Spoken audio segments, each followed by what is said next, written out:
लखनऊ से इस वक्त बड़ी खबर आ रही है। मानव अंगों की तस्करी मामले में जांच के आदेश दे दिए गए हैं। मोहनलालगंज के सांसद ने पत्र लिखकर शिकायत की थी। 2 अस्पतालों पर गंभीर आरोप लगाए गए थे। इंटीग्रल अस्पताल और एरा मेडिकल पर आरोप लगाए थे। सांसद की शिकायत पर सरकार ने अब जांच के आदेश दे दिए हैं। इस पूरी खबर को लेकर देंगे आपको हर जानकारी। बने रहिए हमारे साथ। मोहनलालगंज के सांसद ने मुख्यमंत्री को पत्र लिखा था, मानव अंगों की तस्करी करने का आरोप लगाया था और उसी के तहत बड़ी खबर यह आ रही है कि जांच के आदेश दे दिए गए हैं। 2 अस्पतालों पर गंभीर आरोप लगे हैं। इन 2 अस्पतालों के नामों की बात करें तो एक है इंटीग्रल अस्पताल और दूसरे का नाम है एरा मेडिकल।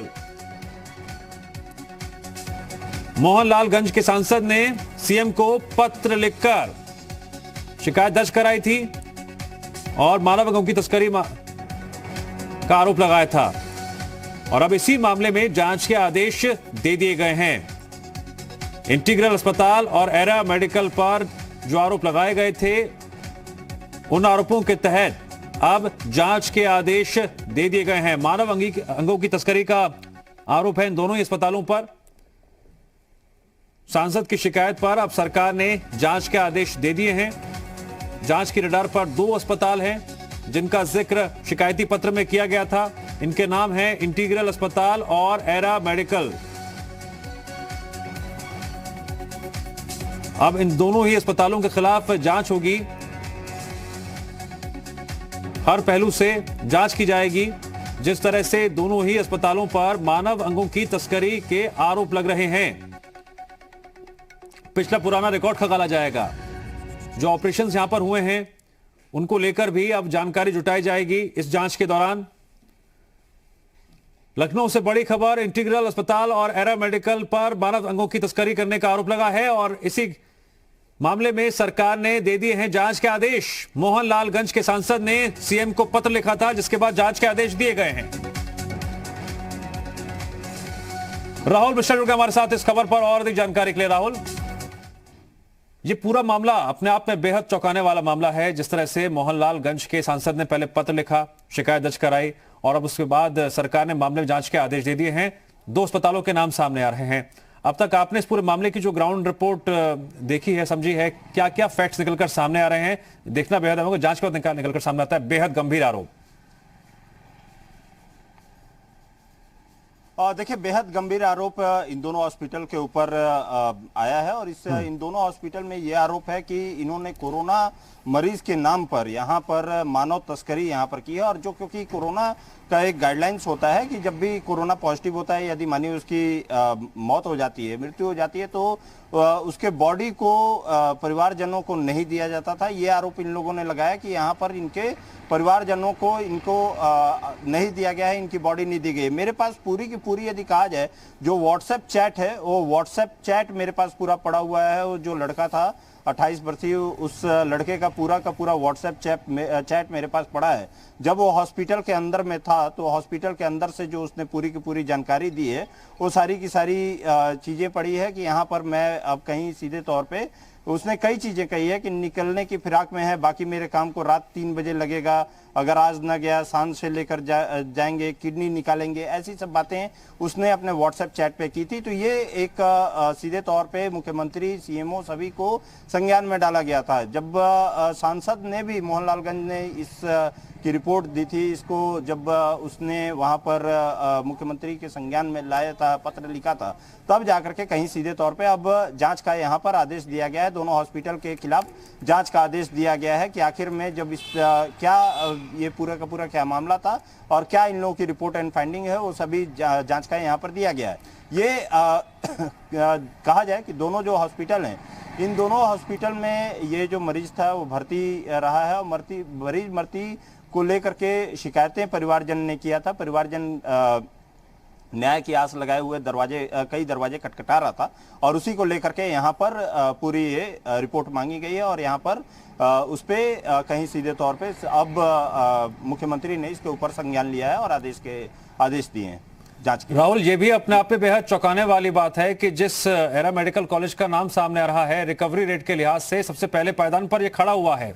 अब मैं बात करता हूं शिकायती पत्र की। जब भी कोई शिकायती पत्र लिखा जाता है, उसमें कुछ ना कुछ पुराना आधार होता है, कुछ गंभीर ऐसे मामले सामने आए होते हैं जिसको आधार बनाकर शिकायत दर्ज कराई जाती है। क्या सिर्फ और सिर्फ ये व्हाट्सएप चैट है जिसको आधार बनाकर शिकायत दर्ज कराई गई है, या फिर कुछ और भी ऐसी बातें निकलकर सामने आई जिनके सामने आने के बाद ये शिकायती पत्र लिखा गया और अब जांच के आदेश दिए गए हैं?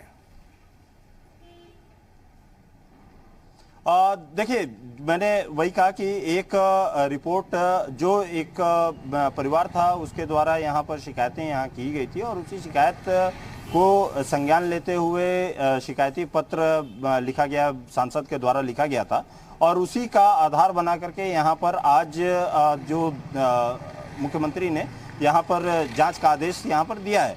यहाँ शिकायतें थी उस हॉस्पिटल को लेकर के, कई शिकायतें यहाँ पर आई थी और वही कारण है कि अब यहाँ पर मुख्यमंत्री के द्वारा आदेश दिया गया है। अब जांच के बाद ही पता चलेगा कि किसकी कितनी सच्चाई है इसमें, ये सारी चीजें आएंगी। लेकिन अभी फिलहाल यदि कहा जाए कि दोनों एरा हॉस्पिटल के लिए भी और जो दोनों हॉस्पिटल के लिए कहीं सीधे तौर पे कहा सकता है कि यहाँ पे मुश्किलें जरूर बढ़ी हुई हैं और यहाँ पर अब रिपोर्ट देखना होगा कि आखिर में जब ये जांच रिपोर्ट यहाँ पर आती है तो उसमें क्या निकल करके सामने आता है। लेकिन इसके ऊपर ठीक है, रुकना चाहूंगा। हमारे साथ सांसद कौशल किशोर जुड़ गए हैं, हम उनसे बातचीत करेंगे। कौशल किशोर जी, आपका स्वागत है जी उत्तर प्रदेश उत्तराखंड पर। Thank you.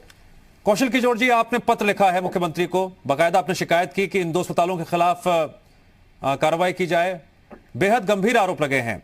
सर, आपने जब ये पत्र लिख रहे थे उस वक्त आपको क्या क्या जानकारी मिली थी कि आपने तुरंत पत्र लिखा और जांच की मांग की? देखिए, वो आदर्श कमल पांडे वो कोरोना के पेशेंट से एडमिट हुए थे इंटीरियर यूनिवर्सिटी में जो कोविड सेंटर था और फिर उनके बहन युक्ता पांडे और उनके चाचा जेपी पांडे ने उनकी मौत के बाद इसमें आरोप लगाया कि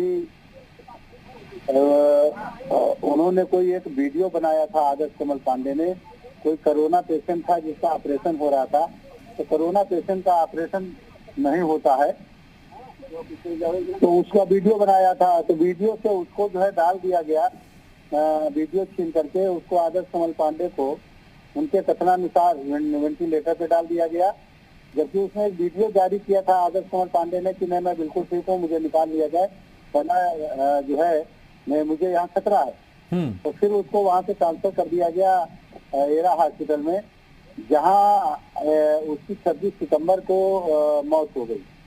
युक्ता पांडे जो उसकी बहन है, उसका कहना कि 10 मिनट पहले हमारे फोन आया कि आदर्श कमल पांडे ठीक है और 10 मिनट बाद खबर आई कि नहीं, वो तो डेथ हो गई। तो युक्ता पांडे जो उनकी बहन है, उनको चाचा उनके जो जेपी पांडे, उनको ये सच है कि उन्होंने कौशल किशोर जी जरूर बना लिया था। कौशल किशोर जी, जो पीड़ित पक्ष है, जो पीड़ित पक्ष है, जो इस मामले को लेकर सवाल खड़े कर रहा था, क्या उन्होंने किसी भी तरह की कानूनी कार्रवाई की तरफ कदम बढ़ाए थे? हाँ, कानूनी कार्रवाई की है उन्होंने, सब लिखा पढ़ी की है, सबको पत्र लिखा है और एक पत्र उनका माननीय मुख्यमंत्री जी जो है उनको भी दिया गया है और मैंने भी इसमें पत्र लिखा था। नहीं कौशल जी, मैं कुछ और पूछ रहा हूँ। मैं कह रहा हूँ मानव तस्करी, जांच कराने अंगों की तस्करी का आरोप अपने आप में बेहद गंभीर आरोप होता है। क्या इस मामले में केस दर्ज कराया गया था? नहीं, केस तो शिकायत दर्ज कराई गई थी। आप FIR लिखी कहाँ जाती है? जैसा कि मैं आपसे वही कह रहा हूँ, तहरीर दी गई थी शुरुआत में, कोई तहरीर दी गई हो? एप्लीकेशन दी गई है और थाने पर भी तहरीर दी गई है। ठीक है। अस्पताल प्रबंधन की तरफ से क्या रिएक्शन बार बार आया जब इस मामले को लेकर सवाल पूछे गए? तो नहीं, इस संबंध में और मुझे कोई जानकारी नहीं हुई है। जो आदर्श कमल पांडे जिनकी डेथ हुई है, उनकी बहन और जेपी पांडे को इस संबंध में ज्यादा मालूम होगा। उन्होंने कहा था एक बार इस संबंध में जो है पत्र और दिलवा दीजिए, तो माननीय मुख्यमंत्री जी को भी पत्र हमने दिलवाया। कौशल किशोर जी, क्या ये पुख्ता रूप से जानकारी सही है कि जो पीड़ित पक्ष है उन्होंने थाने में जाकर इस मामले की तहरीर भी दी है? वो लोग थाने गए थे, ये मुझे मालूम है। युक्ता पांडे और जेपी पांडे, वो जिनके चाचा हैं, वो लोग थाने गए थे। वहाँ हुआ क्या इस संबंध में मुझे जानकारी नहीं। ठीक है, आप क्या मांग करते हैं सरकार से? जांच के आदेश दे दिए गए हैं? माननीय मुख्यमंत्री जी ने कहा था मैं इससे जांच कराऊंगा, इसके लिए मैं मुख्यमंत्री जी का स्वागत करता हूँ। ठीक है। कौशल किशोर जी, क्या ये एक सकारात्मक पहलू है कि आप एक जनप्रतिनिधि हैं, आपने एक मामले को सामने रखा, आपको भी उम्मीद थी कि इस मामले की जांच होनी चाहिए और अब जांच के आदेश दे दिए गए हैं योगी सरकार की तरफ से? मैं इसके लिए माननीय मुख्यमंत्री जी का बहुत बहुत आभार व्यक्त करता हूँ, क्योंकि आदर्श कमल पांडे की बहन युक्ता पांडे का सीधा आरोप है, उनके चाचा जेपी पांडे का आरोप है कि इस घटना की पूरी जांच होनी चाहिए ताकि इसके दूध का दूध पानी का पानी हो जाए, सही बात का पता चल जाए। वास्तव में अगर वहाँ मानव अंगों की तस्करी होती थी और उसने अगर कोई जो वीडियो बनाया था तो उसका मोबाइल वो कहाँ है जी, उसे मिलना चाहिए, उसका वीडियो उसमें क्या था। और दूसरा ये है कि जब वो अपना वीडियो पहले ही जारी किया लड़के ने कि मुझे यहाँ से निकाल लिया जाए और वो ठीक था, तो उसको वेंटिलेटर पे क्यों डाला गया और उसे ट्रांसफर करके एरा हॉस्पिटल क्यों भेजा गया। ठीक है कौशल किशोर जी, अब जांच के आदेश दे दिए गए हैं। आपने जी उत्तर प्रदेश उत्तराखंड से बातचीत की, हर पक्ष को सामने रखा, उसके लिए आपका शुक्रिया। राहुल, आपका भी शुक्रिया।